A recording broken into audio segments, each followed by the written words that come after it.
Okay, so this is sort of a special example we're going to be working on. What we have here is the sum of h and 7 divided by 2 is equivalent to h minus 3. And we have methods for solving these sorts of things, right? We've used opposite of order of operations, so we've started with our writing PEMDAS and then going backwards, so starting with subtraction and then working our way up until we finally land on parentheses. And you'll notice that there is subtraction, right? If you take a look over where I'm circling now, we have h minus 3, that's subtraction. We also have h plus 7, that's addition. It would make sense for you to think we should start there, but we actually don't want to start there, and let me explain why. Because when we're dealing with a set of fractions in here like this is a really special case, so it's something you have to pay super close attention to. We have h and we have the sum of h and 7 in the numerator of my parentheses of my fraction. What that does is it implies that I have to do this first, so it's sort of like having a hidden set of parentheses there. Since I have that hidden set of parentheses, that means I can't add, I can't take 7 away from both sides because it's locked up. So this set of parentheses is sort of locking up the entire other side, and that's like having parentheses there too. So it turns out when I have this fraction, the only thing I can do is I have to try to get rid of the fractions first, because remember, parentheses is the last thing you handle. So we can't do any of this subtracting 7 or adding 3 or doing anything like that until we just go back and get rid of the fractions. So here's what we're going to do. We're going to multiply both sides of the equation, right? Because since it's locked up, these are in a set of parentheses, I have to look at what I have, and that's division. And the opposite of division is multiplication.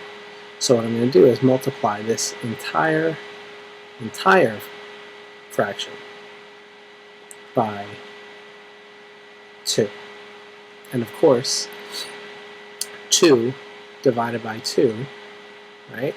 The 2 in the numerator and 2 in the denominator, that's technically 2 over 1, are going to cross out and become 1, right? So for us, they can just sort of go away. And then what we're going to do is bring down, let's separate this first so we don't get confused at all. We're going to bring down what's left, which is, of course, our h plus 7. Okay, let's go back. We multiply the entire left side by 2 right here. And we have to do the same thing to the other entire side of the equation. So I have in parentheses, I'm going to put this h minus 3 in parentheses because I'm really multiplying this whole thing by 2. And although the 2 is on the other side of it right now, I still want to use the distributive property. So I want to multiply 2 by h, and I want to multiply 2 times 3.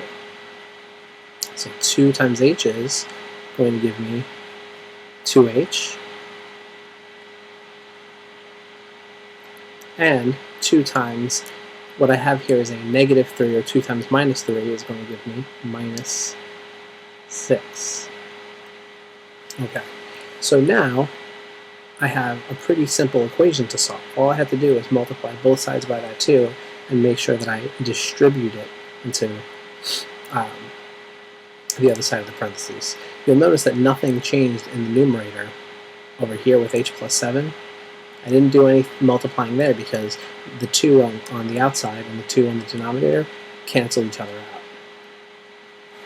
So it didn't affect the numerator. Okay, so next step, let's go the simple way. Again, I like to just keep the variable with the larger coefficient where it is. So I want to get rid of this minus 6. The opposite of minus 6 is plus 6. Plus 6, I swear. And if I did it to one side of the equation, I must do it to the other side. So I have plus 6 on both sides, and I'm pretty sure that keeps them equal.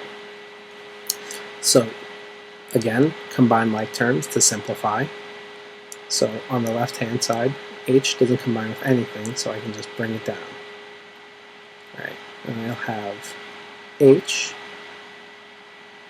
and 7 and 6 do combine to be 13. So a positive 13. So I'm going to bring down h plus 13. And that is equivalent to, combine my terms on the right-hand side, and I have negative 6 and positive 6 combined to, of course, be 0. That was the whole point of using 6. And I can just bring down 2h.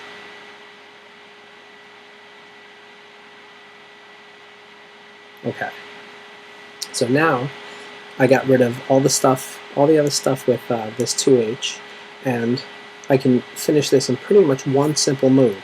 I'm going to get, I want to keep the 13 where it is, and I want to get rid of this h on the left-hand side.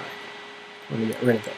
So the opposite of h is going to be negative h, or minus h, and I'll subtract h from both sides to keep everything fair. Okay, so finally, combining like terms gives me, well, I have h and negative h combined to be 0. So what I'll bring down is 13.